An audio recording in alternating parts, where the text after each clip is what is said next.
Tony took my keys. He says, I'm medically unfit to drive. Those were the words that finally broke the silence. My name is Lauren. I am 26 years old. On a Tuesday afternoon, I was walking along the dirty shoulder of Route 9. Cars were flying past me at 60 miles per hour, kicking up dust and gravel. My 2-year-old son, Ken, was strapped heavily to my chest. My legs were shaking, but I kept walking. I had to keep walking. Suddenly, a large truck slammed onto the gravel ahead of me. The tires screeched. I knew that truck. My father jumped out. He is the police chief in our town. In that moment, he didn't look like a tough officer. He looked like a terrified parent. Lauren, he shouted, running toward me. He grabbed my shoulders. What are you doing? Where's your vehicle? I couldn't lie anymore. I was too tired to make up an excuse. I looked him in the eye and whispered the truth. Tony took my keys. Dad. He said, I'm not allowed to leave the house. My father's face went pale. Then it went dark. He realized this wasn't a car problem. This was a siege. But before I tell you how everything flipped, like and subscribe, drop a comment. Where are you watching from? Hi, my name is Lauren. I'm 26 years old and I live in the United States. I sat in the passenger seat of my father's truck. The air conditioning was blasting, drying the sweat on my forehead. My son Ken was asleep in my lap. He was heavy, warm, and safe. But I was shivering. My hands were shaking so hard I had to clasp them together between my knees just to keep them still. My father, the chief of police, didn't start the engine immediately. He just stared at me. He looked at my dusty shoes. He looked at the sunburn on my shoulders. He looked at the way I flinched when he reached for his water bottle. Lauren, he said softly, talk to me. I wanted to tell him everything, but I didn't know where to start. Because the truth was, Tony didn't hit me. He didn't scream at me. If he had hit me, I would have left sooner. If he had screamed, I would have known it was abuse. But Tony was smart. He was quiet. And his mother, Susan, was even smarter. It started so slowly that I didn't even feel it happening. It was like the temperature in a room dropping 1 degree at a time. You don't notice you're freezing until your teeth are chattering. I looked out the window at the cornfields passing by Route 9 and my mind went back 2 years. That was when it began. It started when I was pregnant with Ken. I was tired all the time. My ankles were swollen. I was working part-time at a library, a job I loved. I loved the smell of the books. I loved talking to the regulars. It was my own money, my own world. One night, Tony came home with takeout. He set the table. He lit a candle. He looked so caring, so perfect. Babe, he said, pouring me a glass of water. I've been thinking. You look exhausted. The doctor said your blood pressure is up. I'm okay, I said. Just pregnancy tired. I don't want you to be just okay, he said. He took my hand across the table. His grip was warm. I want you to be safe. My mom and I were talking. We think you should quit the library. Just until the baby comes. You need to rest. But I like the library, I said. And I like the extra money. We don't need the money, Tony said. I got that raise. And my mom said she'd come over more to help with the house. You shouldn't be on your feet. Please, Lauren. Do it for the baby. That was the first key. Do it for the baby. So, I quit. I thought I was being a good mother. I thought I was lucky to have a husband who wanted me to rest. Then Susan started coming over. At first, it was once a week. Then it was 3 times a week. Then it was every day. She didn't knock. She had a key. Tony gave it to her without asking me. I just gave Mom a key for emergencies. He had told me casually one morning while brushing his teeth. In case you go into labor and I'm at work, it made sense. Everything they did always made sense. But then Susan started changing things. I would come into the kitchen and find my spices rearranged. I would find my laundry folded but put in the wrong drawers. I'm just helping, she would say with a tight smile. You're so big now, Lauren. You shouldn't be bending down. After Ken was born, the fog got thicker. I was sleep deprived. I was emotional. I was trying to figure out breastfeeding and sleeping schedules. One afternoon, about 3 months after Ken was born, I couldn't find my debit card. I looked everywhere. I looked in my purse on the counter in the diaper bag. I called Tony at work, panicked. Tony, I can't find my card. I need to go buy diapers. Oh, he said, his voice calm. I have it, honey. You have it. Why? I noticed you were spending a lot on random things at Target. He said, you're stressed. You're not sleeping. Mom said she saw packages arriving every day. I think it's better if I manage the finances for a while. Just until your hormones settle down. Just until your hormones settle down. I felt a flash of anger. I'm not crazy, Tony. I just bought Onassis. I know, babe. I know. But we need to save for Ken's college. I'm just trying to protect our future. If you need anything, just ask me or ask Mom. She can pick it up for you. I argued. I cried, but he didn't budge. He just kept saying he was doing it for me. He made me feel guilty for wanting control over my own money. He made me feel like a brat, so I stopped asking. Then it was the car. I had a Honda CR-V. It was mine. I bought it before we got married. It was my freedom. 6 months ago, I got a flat tire. It was a simple flat.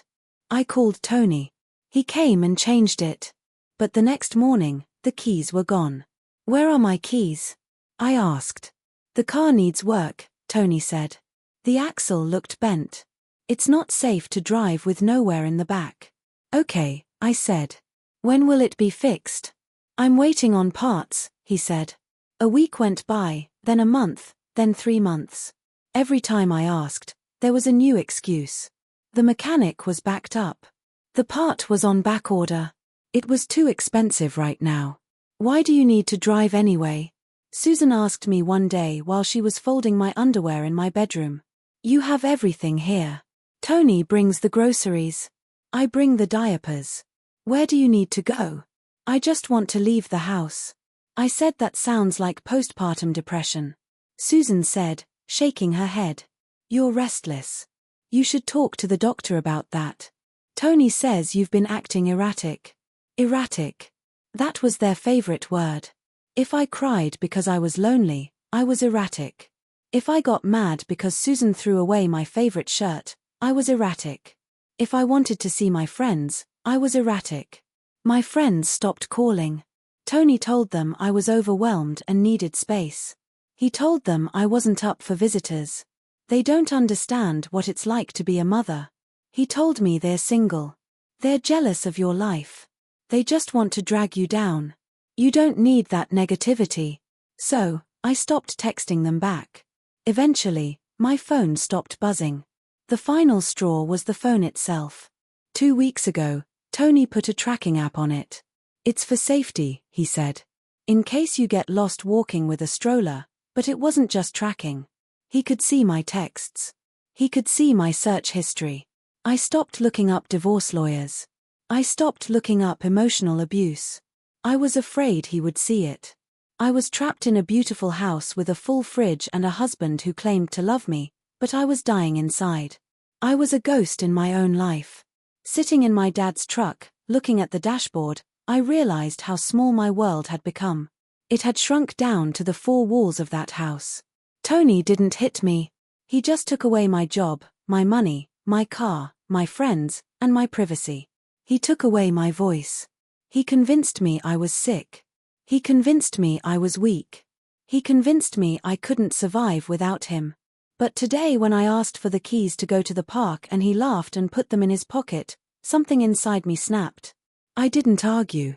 I didn't cry. I just waited until he went to the bathroom. I strapped Ken to my chest. I opened the front door and I started walking. I walked 5 miles before my dad found me. It wasn't one big fight, Dad. I whispered, staring at my hands. It was 1,000 little things. They took pieces of me until there was nothing left. My father sat there in silence for a long time. The only sound was the hum of the engine and the soft breathing of my son. My dad has been a cop for 30 years. He has seen everything. He has seen accidents, robberies, fights. He is a man of action. He likes clear problems with clear solutions. But this was messy. This was family. He turned his body toward me. The leather of the seat creaked. "Lauren," he said, his voice very low. "I need you to answer some questions and I need you to be completely honest. Don't protect him. Don't think about his feelings. Just answer me." I nodded. "Does he control your access to money?" "Yes," I said. "I don't have a card. I don't have cash. If I need milk, I have to ask him or Susan." Dad's jaw tightened. A small muscle in his cheek jumped. "Does he monitor your communication? Your phone? Your email?" "Yes, he has my passwords. He checks my text every night. He says it's for transparency." "Does he prevent you from leaving the house?" "The car?" I said. "He says it's broken, but I saw him driving it last week to the store. He told me I imagined it. He said I'm medically unfit to drive because of my anxiety." "Who diagnosed you with anxiety?" Dad asked sharply. "He did. And Susan, they said I'm unstable." Dad hit the steering wheel. It was a sharp, hard smack. Ken stirred in my lap but didn't wake up. "Unstable?" Dad repeated. He looked out the windshield, his eyes narrowing. He wasn't looking at the road anymore. He was looking at a crime scene in his head. "Dad, maybe I am," I said, my voice trembling. "Maybe I'm overreacting. He provides for us. He buys the food. He pays the mortgage. Maybe I'm just ungrateful. That's what Susan says." Dad turned to me. His eyes were fierce. "Lauren, listen to me closely. This is not marriage. This is not protection." He pointed a finger at the dashboard. "In my line of work, we have a name for this. When someone cuts off your resources, isolates you from your support system, monitors your movements, and gaslights you into thinking you're crazy, that is not love." He took a deep breath.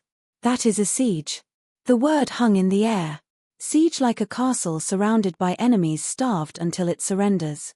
"They isolated you," Dad said, his voice rising slightly. "They cut the lines. They controlled the movement. They took the vehicle. They took the money. This wasn't help, Lauren. It was entrapment." I felt tears pricking my eyes. "I thought I was going crazy, Dad. I really did." "You're not crazy," he said firmly. "You're exhausted. You're beaten down. There is a difference." He put the truck into gear. The engine roared. "We're not going to my house yet," he said. My stomach dropped. "What? Where are we going?" "We are going back," he said. Panic shot through me. My heart started hammering against my ribs. "No, Dad. No, I can't go back there. Please. Tony will be so mad. Susan is there. They'll talk me out of it. They always talk me out of it. They'll say I'm having a breakdown. They'll take Ken. They are not taking my grandson," Dad said. His voice was cold steel. "And they are not talking you out of anything." He pulled the truck onto the road and made a sharp U-turn. The tires crunched on the gravel. We were heading back toward the house. Back toward the prison. "I need you to be brave for 1 hour. Lauren," Dad said. "We are going there to get your things. We are going to get your documents.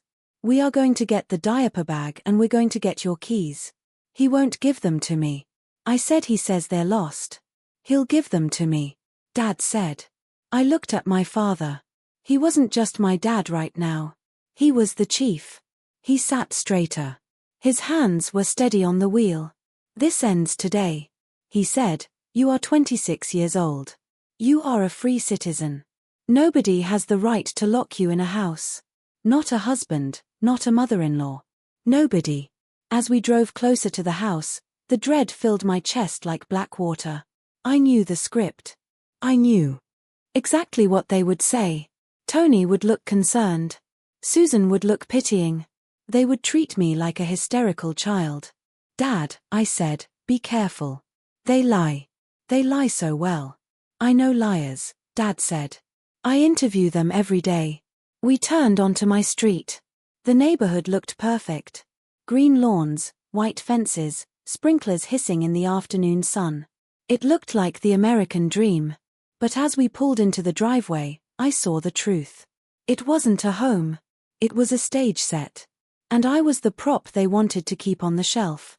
Anon's car was in the driveway. Susan's car was right behind it. Dad put the truck in park.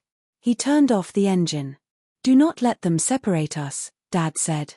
"Stay by my side. If they try to take Ken, you step behind me. Understand?" "Yes," I whispered. Dad unbuckled his seat belt. He looked at me one last time before opening the door. "Let's go get your life back." Walking up the driveway felt like walking into a lion's den. My legs felt heavy, like I was wading through mud. I clutched Ken so tight he grunted in his sleep. Dad walked slightly ahead of me. He didn't walk like a guest. He walked like he was serving a warrant. The front door opened before we even reached the steps. Tony was standing there. He was wearing a polo shirt and khaki shorts. He looked handsome. He looked calm. He looked annoyed, but in a patient way, like a parent dealing with a toddler. Susan was behind him. She was holding a glass of white wine. It was 2 p.m. on a Tuesday. She looked effortless. "Lauren," Tony sighed. He shook his head. "We were so worried. I was about to call the police." "I brought the police," Dad said. He stepped up onto the porch. He didn't smile. He didn't offer to shake hands. Tony blinked. He looked at Dad, then at me. "Chief," Tony said, using my dad's title, but with a hint of sarcasm. "I'm sorry you had to be dragged into this. Lauren is having a day." She stormed out. "It's the hormones again. We're trying to get her back on her medication." "I'm not on medication," I said from behind. "Dad," my voice was small, but I said it. "See," Susan said. She took a sip of wine. "Denial. It's part of the condition." "Hi, Frank. Would you like some iced tea? We're just trying to calm everyone down." "I don't want tea, Susan." Dad said, "I want Lauren's keys." The air on the porch went still. Tony chuckled nervously. "Her keys. Frank, look, the car isn't safe. I told her that I'm protecting her." "The axle. Where is the car?" Dad asked. He looked around the driveway. "I don't see her Honda." "It's at the shop," Tony said quickly. "Jerry's auto. Down on Main." "Really?" Dad said. "Because I passed Jerry's on the way here. The lot was empty."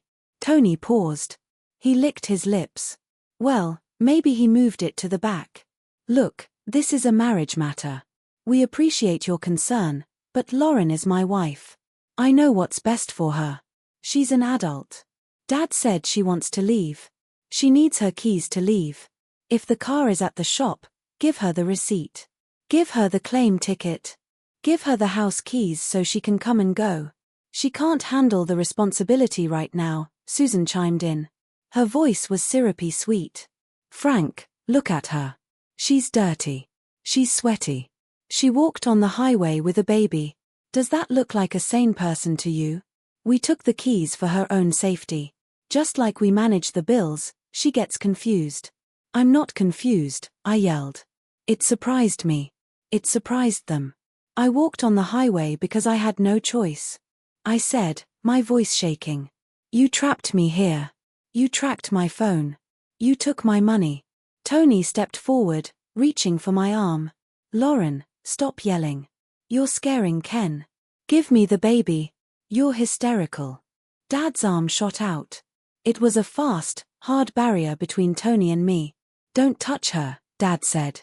His voice dropped an octave. It was the voice he used when a suspect was about to run. "This is my house," Tony said, his face wreathing. "And that is my son. You can't just come here and dictate things." "Actually, I can," Dad said. "Because what I'm hearing isn't a marriage dispute." "What?" "I'm hearing is coercive control. I'm hearing unlawful restraint." "That's ridiculous," Susan laughed. "We're family." "Where are her keys?" Dad asked again. He spaced the words out. "Where are her keys?" Tony crossed his arms. He leaned back against the door frame.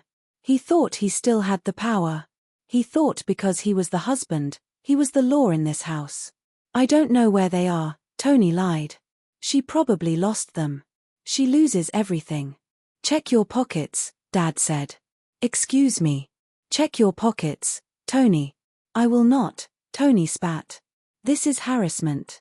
Lauren, Dad said. Not taking his eyes off Tony. Go inside. Pack a bag. Pack for a week. Clothes for you. Clothes for Ken. Get your documents, birth certificates, social security cards, passport. I don't know where they are, I said. Susan keeps them in the safe. Dad looked at Susan. Open the safe, he said. I forgot the combination, Susan said, looking at her nails. Dad pulled out his phone. Okay, he said calmly. Then I'll call a unit. We can do this as a civil standby.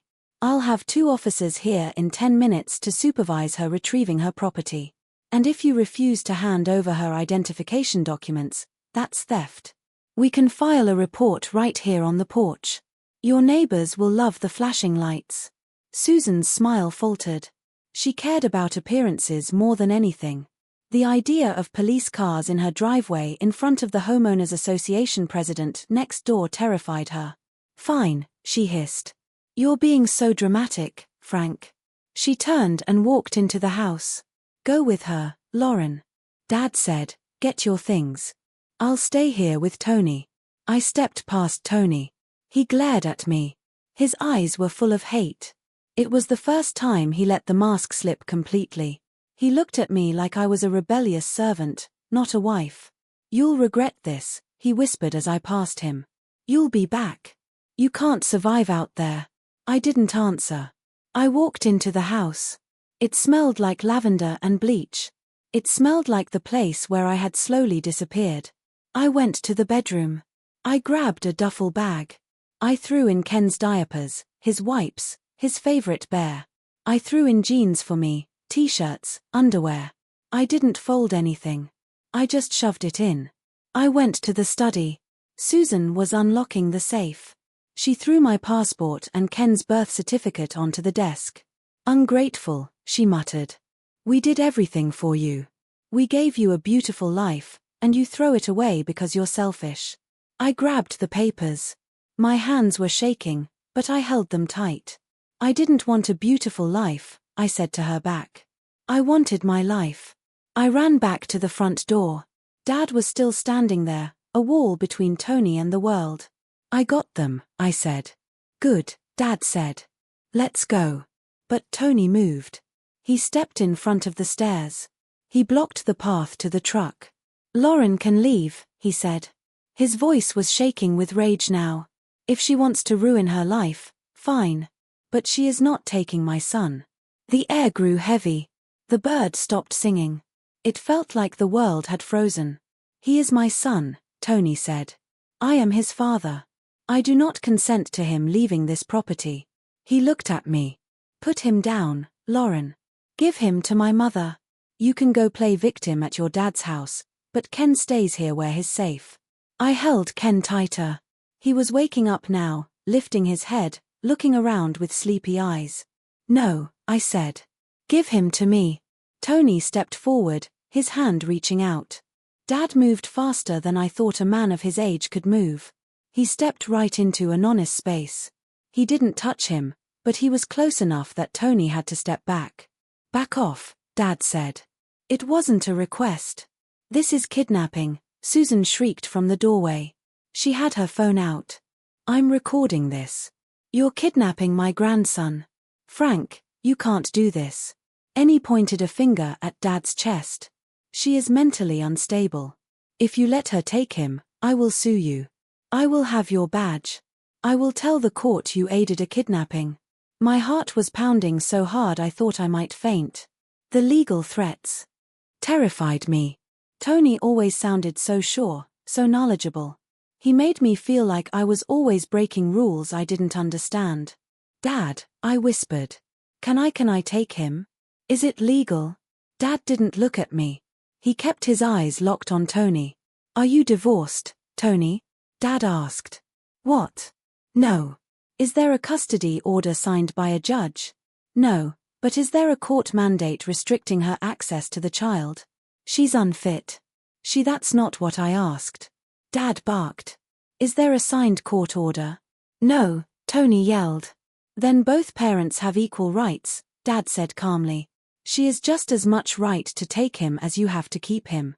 It is not kidnapping for a mother to take her child out of a dangerous environment. Dangerous? Tony laughed. Look at this house. It's perfect. She's the danger. Dad lowered his voice. It became deadly quiet. Let's talk about danger, Tony. Let's talk about the law. Dad held up one finger, withholding her keys to prevent her from leaving. That is unlawful restraint. In this state, it's a Class A misdemeanor. He held up a second finger, blocking her movement, preventing her from walking out that gate. That is false imprisonment. He held up a third finger. You lied to a police officer about the location of her vehicle. You said it was at a shop that I know is empty. Obstruction of justice.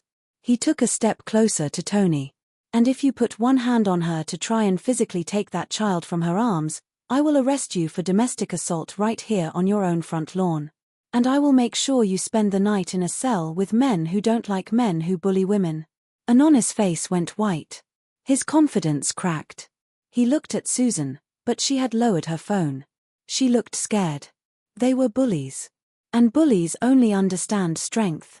They thought they could use words and rules to trap me. They didn't realize that my father knew the rules better than they did. You're bluffing, Tony whispered. But his voice was weak. Try me, Dad said. Touch her. See what happens.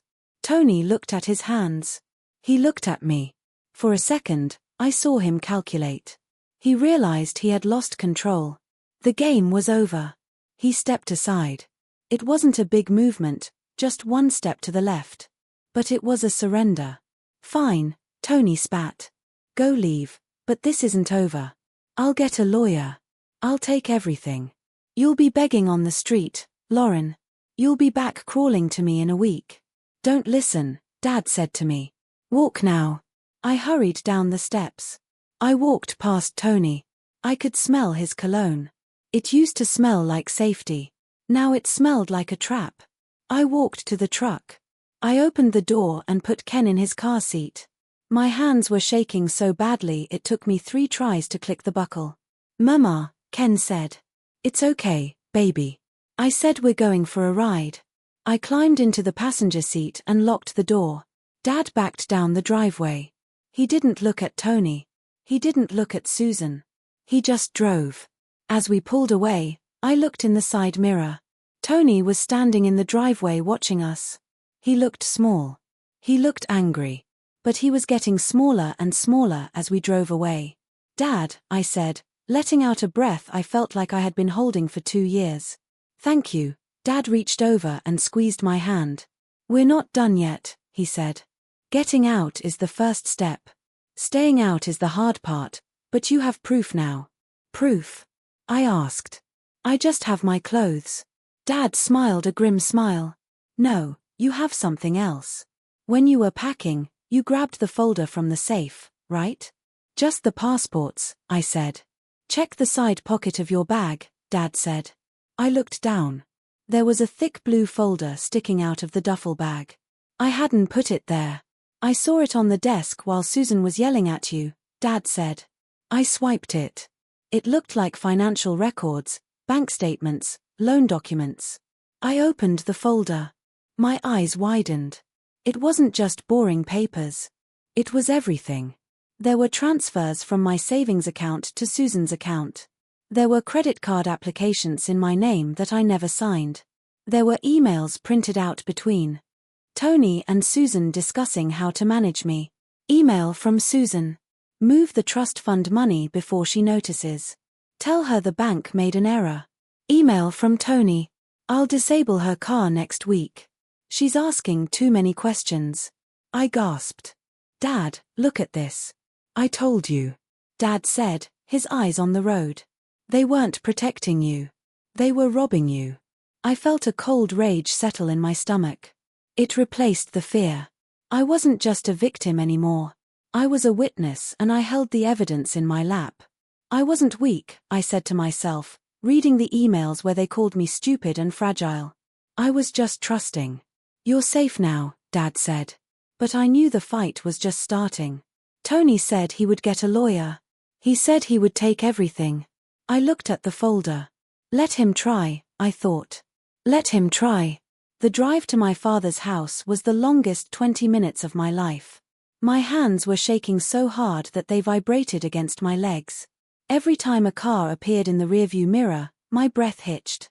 I expected to see a Nonis silver sedan. I expected to see him swerving behind us, honking, demanding I pull over, but the road remained empty behind us.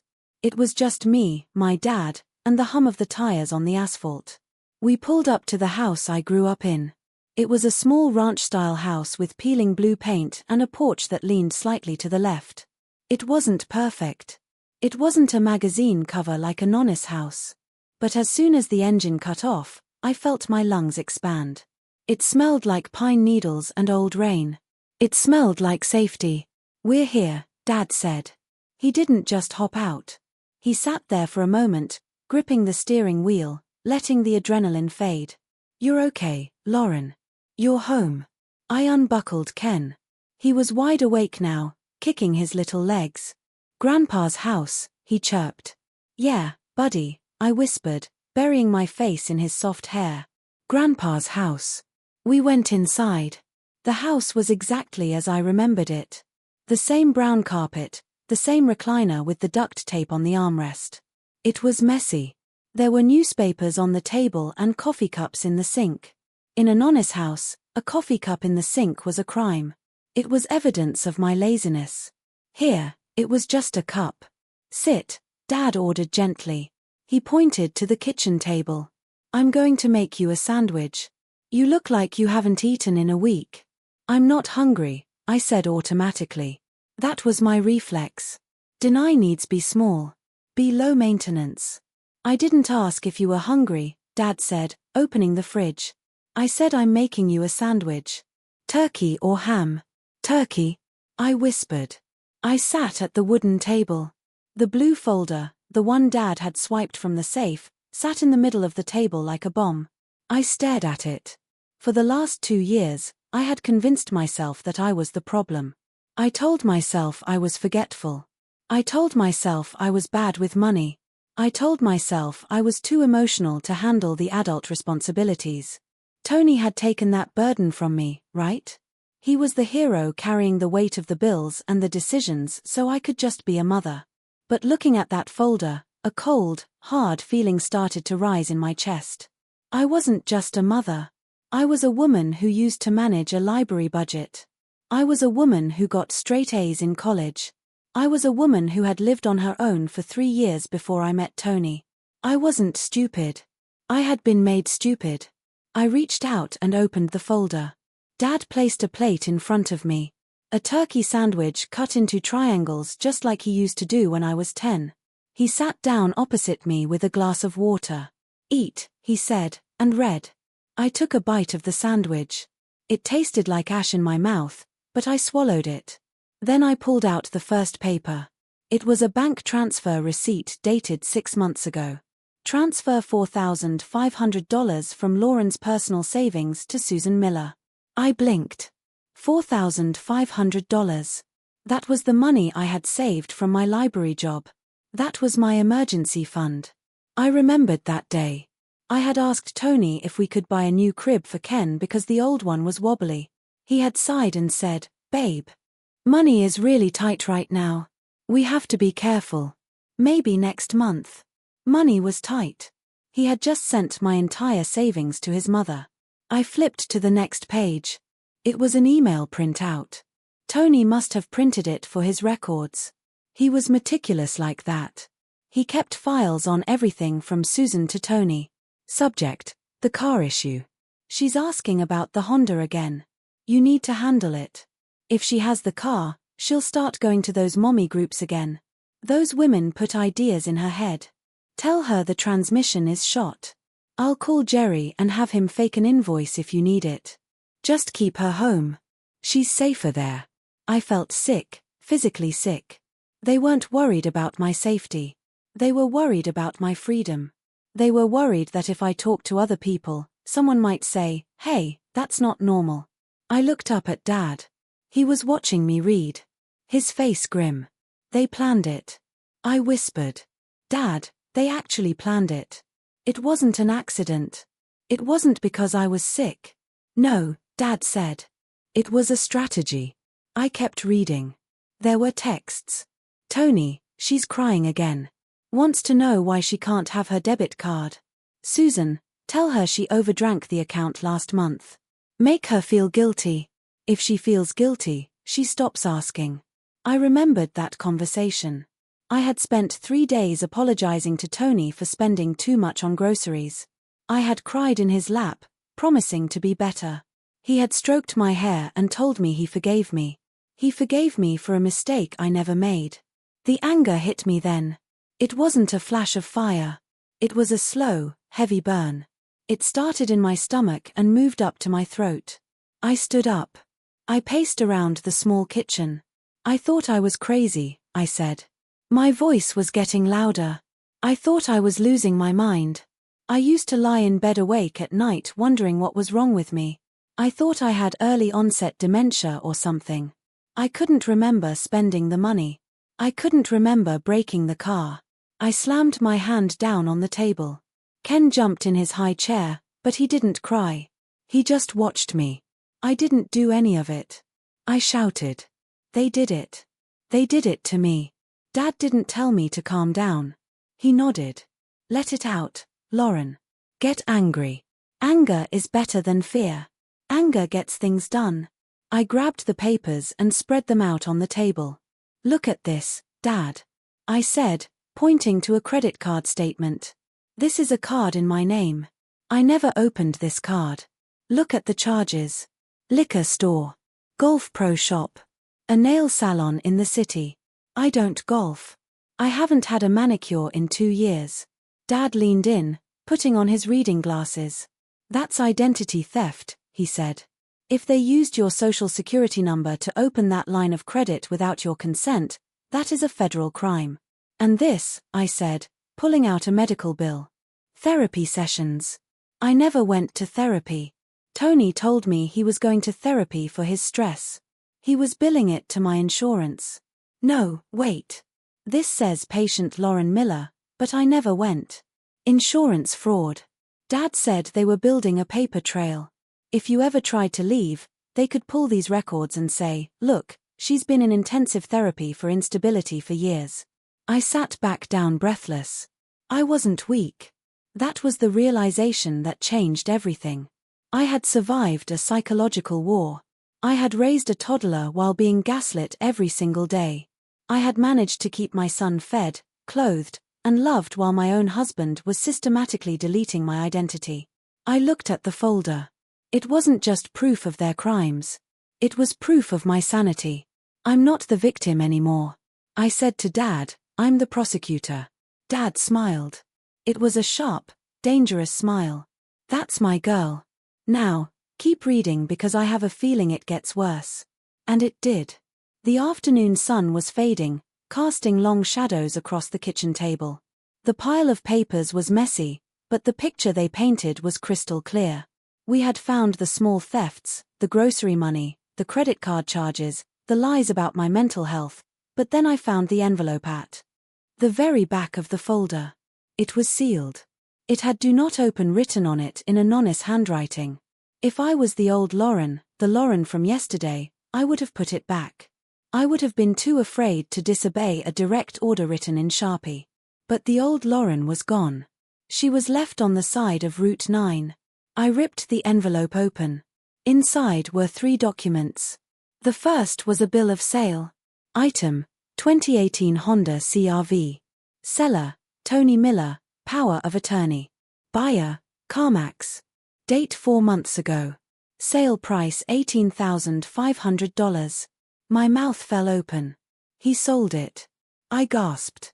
Dad, he sold my car. He told me it was in the shop waiting for a transmission part. He told me that every single week for 4 months. Just waiting on the part, babe. Supply chain issues, babe. I looked at the date. 4 months ago. The day after I got the flat tire. He didn't even fix the flat. He just sold the whole car. Power of attorney? Dad asked, looking at the document. Did you sign a power of attorney? No, I said never. Dad took the paper. He squinted at the signature at the bottom. It was my name. Lauren Miller, but the loop on the K was wrong. I make my KS sharp. This one was round and bubbly. Susan, I said, that's Susan's handwriting. She forged my signature. Grand theft auto, Dad said, his voice flat. And forgery, that's 2 felonies right there. My car wasn't broken. It was gone. Someone else was driving it right now. They had taken my freedom, sold it for $18,000, and put the money where? I grabbed the second document.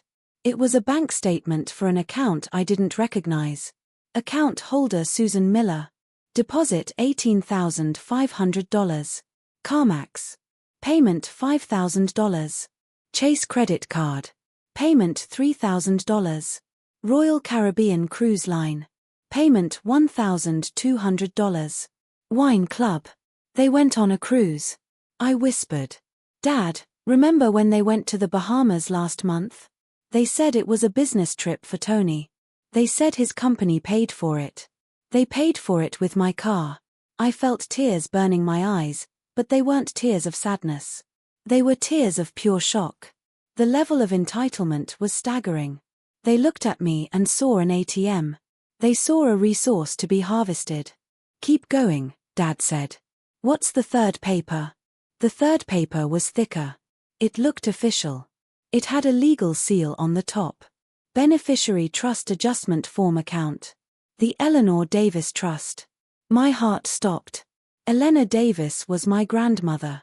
She died 5 years ago. She wasn't rich, but she had saved every penny she earned as a nurse. She left me a trust fund.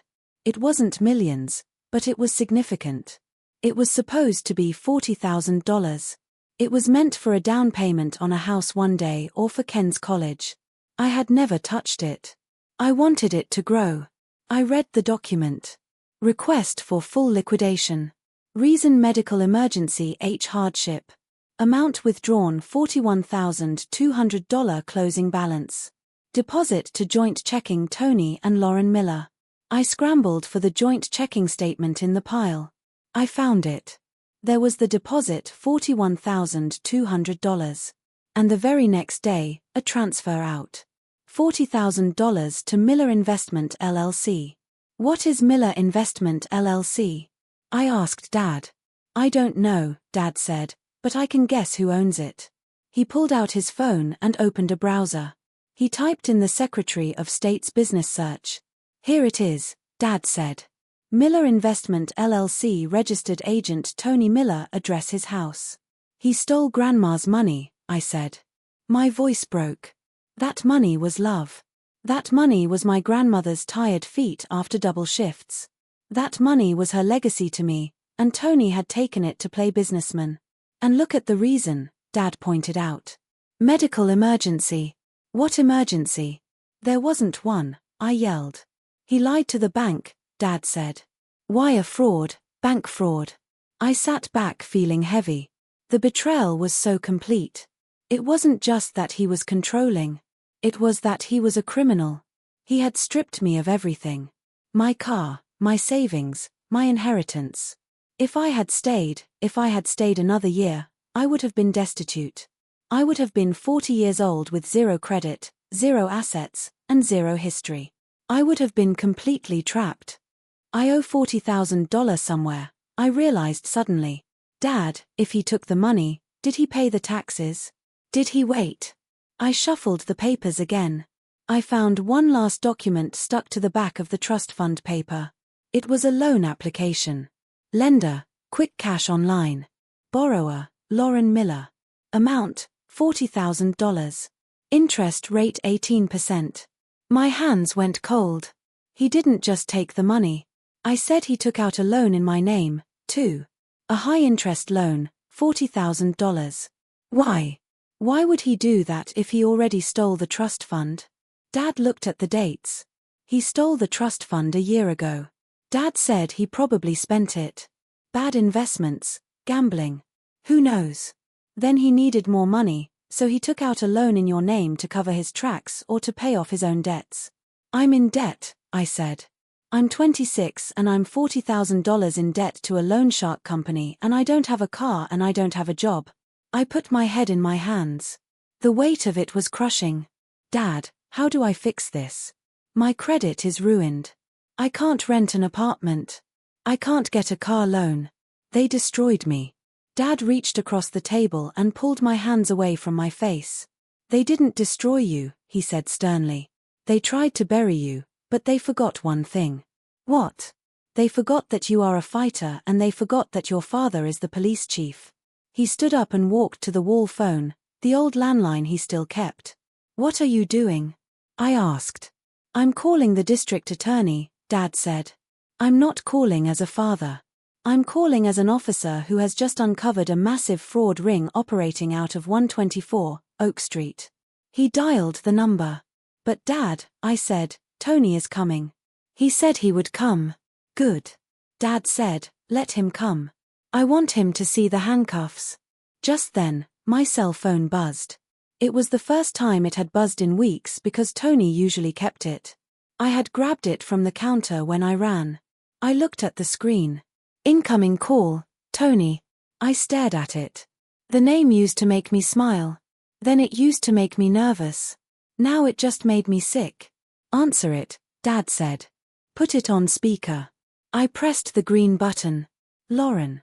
An honest voice filled the kitchen. He sounded different. He wasn't using his soft, manipulative voice. He sounded panicked. I'm here, I said. You made a big mistake, Tony said. You took a folder from my office.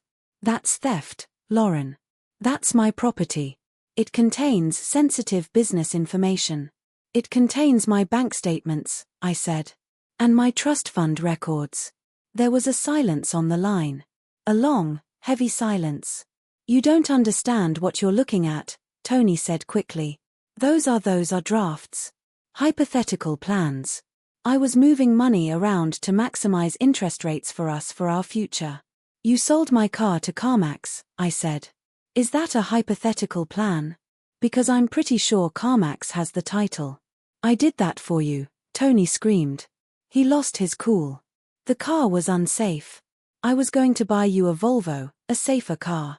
I was waiting for the right deal. You spent the money on a cruise with your mother, I said. You ungrateful little. Stop. Susan's voice came on the line. She must have been listening. Lauren, darling, listen to me. You're confused. You're having an episode. Bring the folder back. We can sit down and have wine and talk this over. We love you. We just want to help you understand the finances. You're not good with numbers, remember? I'm good with numbers, I said. I'm looking at the numbers right now, and the numbers say you are thieves. We are coming over, Tony said. His voice was low and threatening. We are coming to get Ken, and we are coming to get that folder. If you don't give it to us, I'm calling the police and reporting you for domestic theft. Come on over, Dad shouted from the other side of the kitchen. The coffee is on. Tony hung up. I looked at Dad. They're coming. Let's get ready, Dad said. The sun had gone down. Outside, the crickets were chirping, oblivious to the war that was about to happen in my father's living room. Dad didn't call his deputies yet. He said he wanted to give Tony one chance to hang himself. If we arrest him now, Dad said it goes to court. It takes months. Lawyers get involved. He might get bail. He might hide the rest of the money. We need a confession, or we need him to panic and give it back. He won't give it back. I said, he's too greedy. He's a coward. Dad corrected. Bullies are always cowards when the victim stands up. We waited. I put Ken to sleep in the back bedroom, my old room. I put a chair under the doorknob just in case. At 8:30 p.m., headlights swept across the front window. I sat on the couch. Dad sat in his recliner. The blue folder was on the coffee table between us. The knocking wasn't polite. It was pounding. Dad got up and opened the door. Tony and Susan stormed in. They didn't wait to be invited. They marched into the living room like they owned it. Tony looked disheveled. His hair was messy. He was sweating. Susan looked perfect as always, but her eyes were darting around the room looking for the folder. She spotted it immediately. "There it is," she said, reaching for it. "Don't touch it," I said. I didn't shout. I didn't stand up. I just said it. Susan froze. She looked at me. She wasn't used to me speaking like that.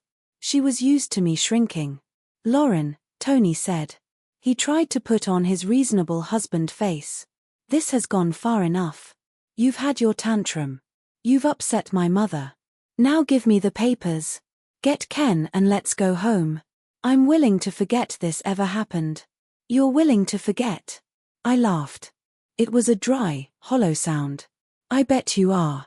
I picked up the folder. "I know about the car, Tony. I know about the trust fund. I know about the loan." Anon's face twitched. "I told you those are complex financial maneuvers. You don't understand business." "I understand that forging a signature is a felony," Dad said from the doorway. He had locked the front door and was leaning against it. Tony spun around. "This is a civil matter, Frank. Stay out of it." "It's a criminal matter," Dad said. "I made some calls while you were driving over. I called Jerry at the auto shop. He said he never saw a Honda CR-V. I called the bank manager at the local branch. He was very interested to hear that Lauren never signed that withdrawal slip." You called the bank?" Susan's voice was high and thin. "I did," Dad said. "And I told them to freeze the accounts pending a fraud investigation." Susan grabbed Anon's arm. "He froze the accounts. Tony, my direct deposit goes in there tomorrow." "Shut up, Mom." Tony snapped. He turned to me. The mask was gone. He looked desperate. "Lauren, listen. We can fix this. Okay. Maybe I borrowed some money, but I was going to pay it back. The investment is going to pay off big next month. I swear. I was doing it for us to surprise you." "Surprise me?" "I asked by selling my car by putting me $40,000 in debt. I had to." Tony yelled. "We have expenses. You don't work. You just sit at home all day. Do you know how much it costs to maintain that house? To maintain our lifestyle?" "Our lifestyle?" I stood up. "I didn't ask for that house. I didn't ask for the expensive furniture. I wanted a simple life. You wanted the showpiece. I deserve the best." Tony screamed. "I work hard. And you? You're nothing without me. You're a dropout librarian with a kid. Who's going to want you? You have no money. You have no car. You're trapped. Lauren, even if you leave, you're ruined. I made sure of it." The room went silent. He had admitted it. I made sure of it. Dad pulled his phone out of his pocket. The screen was glowing. "Did you get that?" Dad asked. "I got it," a voice said from the phone. It was the district attorney on speaker. Anon's knees buckled. He looked at the phone. He looked at Dad. "You recorded me." "I'm a cop," Dad said. "I collect evidence." Dad walked over to the coffee table. He picked up the folder and handed it to me. "It's your call, Lauren." Dad said, "We have him on tape. We have the documents. We can arrest him right now." Or, Dad looked at me. He was giving me the power. He was letting me decide the ending. I looked at Tony. He was trembling. He looked young and pathetic. "Or what?" Tony whispered. I took a deep breath. "Or you fix it," I said. Tony blinked. "What?" "I want everything back," I said. "By tomorrow morning." I can't," Tony stammered. "The money is tied up. It's gone." "Then sell the boat," I said. "Sell your truck. Sell your watch. I don't care." I stepped closer to him. "I want the $40,000 for the trust fund back in an account in my name only. I want the $18,500 for the car. I want the $4,500 for my savings. That's over $60,000. Susan shrieked. "We don't have that liquid." "Then you better find it," I said calmly. "Ask your friends. Take out a loan. I don't care." I held up the folder. "If the money isn't in my account by 9 a.m. tomorrow, I walk this folder into the police station and I press charges for everything. Grand theft, forgery, identity theft, fraud. You'll go to prison for 10 years, Tony. And Susan, you'll go too for being an accomplice. Tony looked at Susan. They were trapped. They knew it. And one more thing, I said. What? Tony asked, his head hanging low. I want a divorce uncontested. You sign the papers. You give me full custody of Ken. You pay child support. And you never ever come near us again. You can't take my son, Tony whispered. But there was no fight left in him. You didn't want a son, I said. You wanted a possession. You wanted a prop for your perfect family photo, but the photo is ripped, Tony. It's over. I pointed to the door. Get out of my father's house. Tony looked at me one last time. He didn't see the scared girl who asked permission to buy milk anymore. He saw a stranger. He turned and walked out the door. Susan followed him, sobbing quietly about her reputation. Dad closed the door and locked it. The deadbolt clicked. It was the loudest, most beautiful sound I had ever heard. Do you think they'll pay? Dad asked. They're greedy, I said. But they're more afraid of jail than they are of losing money. They'll pay. I sat back down on the couch. My legs finally gave out. I started to cry. Not soft crying, hard racking sobs. I cried for the girl I was 2 years ago. I cried for the car I loved. I cried for the time I lost. Dad sat next to me and put his arm around my shoulders. He didn't say anything. He just let me cry. I was broke. I was single. I was starting over from zero. But I had the keys to my own life again. And that was worth more than any trust fund. I didn't sleep that night. I sat at the kitchen table with my phone in my hand watching the minutes tick by. 8:58 a.m., 8:59 a.m. If the money didn't appear, I was ready to go to the station. I had the folder packed. Dad had his uniform on. At 9:01 a.m., my phone buzzed. I opened the banking app. My hands were shaking, but this time it wasn't from fear. It was from adrenaline. Deposit received $63,000. Source, a Miller. I let out a breath that sounded like a sob. He had done it. I didn't know how. Maybe he sold the boat. Maybe he borrowed from his rich friends. Maybe Susan emptied her retirement account. I didn't care. I immediately transferred every cent into a new account I had opened that morning online. An account with only my name on it. Then I paid the loan shark. Click. $40,000 gone. The debt that had been hanging over my head like a guillotine was vanished. I paid off the credit card Susan had used. Click. $5,000 gone. I was left with about $18,000. It wasn't a fortune. It wasn't the comfortable life I had left behind, but it was clean money. It was mine. 2 days later, Tony signed the divorce papers. He didn't argue. He didn't fight for custody. He was too terrified that I would change my mind and go to the district attorney. He signed away his rights to Ken in exchange for his freedom. He chose himself. He always chose himself. A month later, I stood in the middle of a living room. It was tiny. The carpet was beige and a little worn. The window looked out onto a parking lot, not a manicured garden. It's small, the landlord said, scratching his chin. And the radiator clanks in the winter. I'll take it, I said. Don't you want to check the water pressure? Does the door lock? I asked. He nodded. Dad, bolt and chain. Then I'll take it. Moving in was strange. I had no furniture. Dad gave me an old mattress. I bought a second-hand crib for Ken. We ate pizza on the floor for the first week, but the silence was different here. In a Nonnis house, the silence was heavy. It was a silence where you were waiting to be criticized. Here, the silence was peaceful. It was just me and my son. I remember the first time I went grocery shopping alone. I walked into the store with my own debit card in my pocket. I bought milk. I bought bread. And then I saw a box of chocolate-covered almonds. Tony hated almonds. He said they were a waste of money. I grabbed the box and threw it in the cart. When I got to the register, my heart started pounding. I had a flashback. I expected the card to be declined.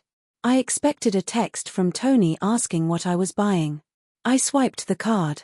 Approved. I walked out to the parking lot. I didn't have a car yet. I was saving for a used sedan. So, I walked to the bus stop. It was raining. I was carrying 3 bags of groceries and a toddler. I was wet, tired, and waiting for a public bus. A woman next to me looked at me with pity. "Rough day?" she asked. I looked at her. Rainwater was dripping off my nose. My arms HDHD. "No," I smiled. "This is the best day of my life." She looked confused, but I didn't explain. She couldn't understand. I wasn't just waiting for a bus. I was standing on my own 2 feet. Susan disappeared. Rumor in town was that she moved to Florida to live with her sister because the scandal was too much. The neighbors talked. Small towns always talk. They whispered that an honest business was struggling, that he had sold his big truck. I didn't care. I didn't ask. I blocked their numbers. I blocked their emails.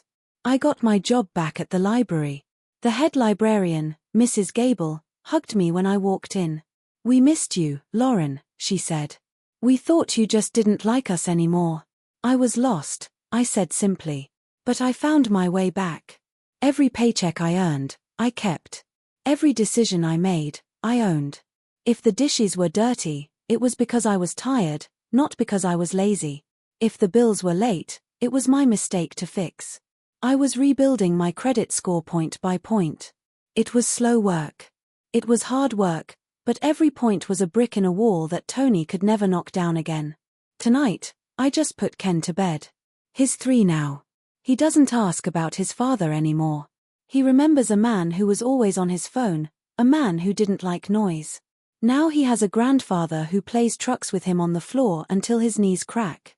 I am sitting on my second-hand balcony, which is really just a fire escape, drinking a cup of tea. The city sounds are loud, sirens, traffic, people shouting. It's not the quiet, protected suburbs. For a long time, I felt stupid. That's the hardest part to admit. I looked back at the last 2 years and thought, how did I let that happen? I'm an educated woman. I'm strong. How did I let them take my keys? How did I let them take my mind? But I realized something important. Abuse doesn't always look like a bruised eye. It doesn't always sound like a scream. Sometimes abuse looks like help. Let me handle the bills so you don't worry. Let me drive so you can rest. Let's stay home so you're safe. It sounds like love. It feels like a warm blanket. But slowly the blanket gets tighter and tighter until you can't move your arms. And by the time you realize you're suffocating, they have taken the scissors. I wasn't weak for staying. I was hopeful. I wanted to believe that my husband wanted to take care of me. I wanted to believe that family meant support, but control is not care and isolation is not protection. I look at my keychain on the table. There are 3 keys. One for the apartment building, one for my unit, and one for the 2015 Toyota Corolla I bought last week. They are just pieces of metal, but to me, they are heavy. They weigh as much as my dignity. Tony told me I was ungrateful.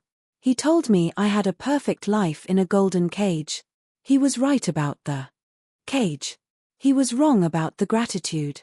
I was never grateful for the cage. I was just afraid of the fall if I tried to fly. But I jumped and I didn't fall. I landed. I want to say this to anyone listening who feels small right now. To anyone who has to ask permission to spend their own money. To anyone who has to explain why they took 20 minutes to get milk instead of 10. To anyone whose partner tracks their phone for safety, you are not crazy. You are not ungrateful. You are being erased. They tell you that you can't survive without them. They tell you the world is too scary, too hard, too expensive. They are lying. The world is hard. Yes, rent is expensive. Being a single parent is exhausting. But I would rather work 3 jobs and sleep on a mattress on the floor than ever hand my keys to someone else again. I would rather be tired and free than rested and owned. You don't owe them your loyalty. You don't owe them your silence. You owe yourself the courage to walk out that door. Tell me where you're listening from in the comments. And tell me, Have you ever had to fight your way out of someone else's version of protection?